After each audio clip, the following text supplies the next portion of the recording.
शिवा काशीदांची स्वामीनिष्ठा काय आहे हे पुढच्या 5 मिनिटात मी तुम्हाला सांगते. तलवारी तर सगळ्यांच्याच हातात होत्या, तलवारी सगळ्यांच्याच हातात होत्या, ताकद ही सगळ्यांच्याच मनगटात होती, पण स्वराज्य स्थापन करण्याची इच्छा केवळ मराठ्यांच्यात होती. ही शक्ती महाराजांनी जाणली होती आणि म्हणूनच अफजल खानाच्या वधानं प्रतापगडाची पायरी धुतली होती. असं म्हणतात, इतिहास घडवणारी माणसं इतिहास विसरू शकत नाहीत आणि इतिहास विसरणारी माणसं इतिहास घडवू शकत नाहीत. दिनांक 25 नोव्हेंबर 1659 रोजी शिवाजी महाराज कोल्हापुरात दाखल झाले. महाराजांची नजर गेली पन्हाळगडाकडे. पन्हाळगड एक अभेद्य किल्ला. बस मराठी फौज तिकडे दौडत निघाली. हवेत धुळीचे लोट उसळले, गनिमाचे पाय लटलटले, मराठे तटाला भिडले, असंख्य लोक ठार झाले, भयंकर कापाकाप सुरू झाली. गनिम घाबरला, गनिम शरण आला. झाले गड काबीज झाला. शिंगे नौबती वाजू लागल्या, गडावर भगवा झेंडा अभिमानानं फडकू लागला. महाराजांना ही बातमी पोचताच महाराज तात्काळ पन्हाळगडावर दाखल झाले. मशालीच्या नाचऱ्या उजेडात महाराजांनी त्या अप्रतिम गडाची पाहणी केली. एकंदरीत महाराजांनी घातलेला हा धुमाकूळ पाहून बादशहाच्या मनात मात्र संतापाची आग भडकली. बादशहानं सिद्दी जोहर या सैन्याला 40,000 सैन्यानिशी त्या पन्हाळगडाला वेढा देण्यास पाठवून दिलं. वेढा इतका कडक होता की महाराज तब्बल 4 महिने त्या वेढ्यामध्ये अडकून पडले. सुटकेची कुठलीच चिन्ह दिसत नव्हती. आता मात्र महाराजांना कळून चुकलं की या ठिकाणी शक्तीपेक्षा युक्तीचाच वापर करणं गरजेचं आहे. ठरलं तर मग महाराजांनी बोलावणं धाडलं शिवा काशीद या नाव्याला. शिवा येता झाला. शिवानं विचारलं, राजा बोलावणं धाडलं जी? तसे राजे म्हणाले, होय शिवा, आम्ही बऱ्याच दिवसापासून ऐकत आहोत की तुम्ही हुबेहूब आमच्यासारख्या दिसताय. आज बघायचे आम्हाला प्रत्यक्ष तो दुसरा शिवाजी. शिवा शहारला, झटका नाद केला, महाराजांचा पेहराव परिधान केला, मस्तकावर जरीटोप चढवला आणि महाराजांसारखाच मिशांना पीळ देत महाराजांसमोर दाखल झाला.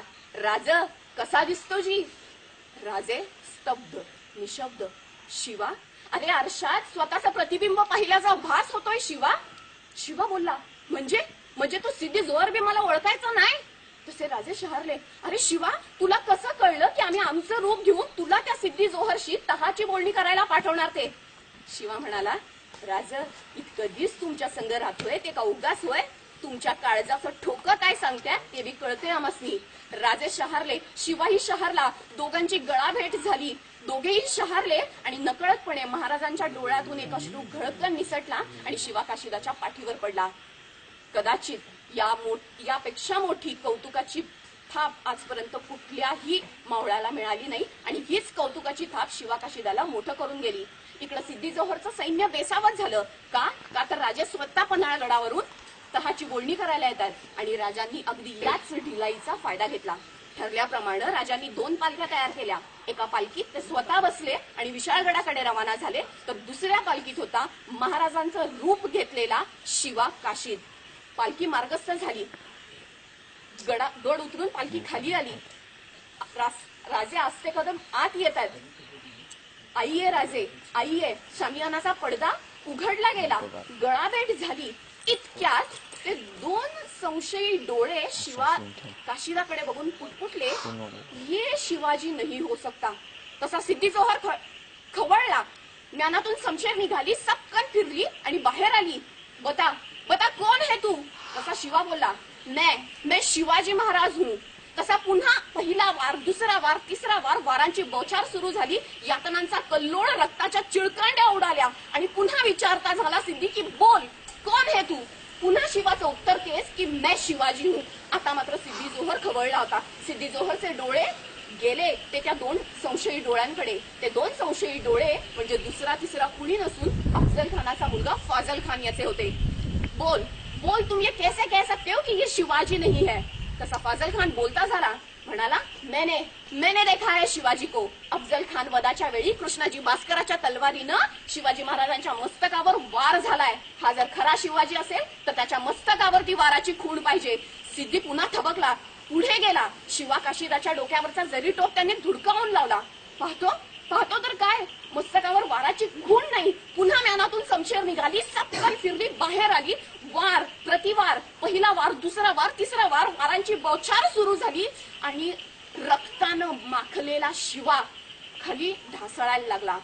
बोल बोल तूही हे शिवाजी. तसा शिवा पुन्हा बोलता झाला, अरे हो मीच आहे तो शिवा. जन्मानं जरी शिवाजी महाराज म्हणून नाही जन्मलो तरी मरताना शिवाजी राजाचं नाव घेऊन मरतोय हे भाग्य काय कमी नाही. अरे या शिवाची छाती तुला फोडता आली नाही, तू माझ्या महाराजाची पाठ काय धरणार. माझ्या राजाच्या जीवाला घोर लावणाऱ्याला आम्ही बिनघोर झोपू देत नाही. आमच्याच वाटेवर येऊन आमच्याच लोकांशी वाटमारी करणाऱ्याची त्याच्या वाटेवर जाऊन वाट लावल्याशिवाय आम्ही आमच्या वाटेवर परतत नाही. हा आमचा इतिहास आहे. आणि बस रक्ताळलेला शिवा ढासळला. त्याचे डोळे लवले, ओठ हलले, श्वासानं माती उंच उडाली आणि उडणाऱ्या मातीला सांगत राहिला, जा जाऊन सांगा तुमच्या त्या महाराजाला की तुमचा शिवा गेला, मातीत मेला.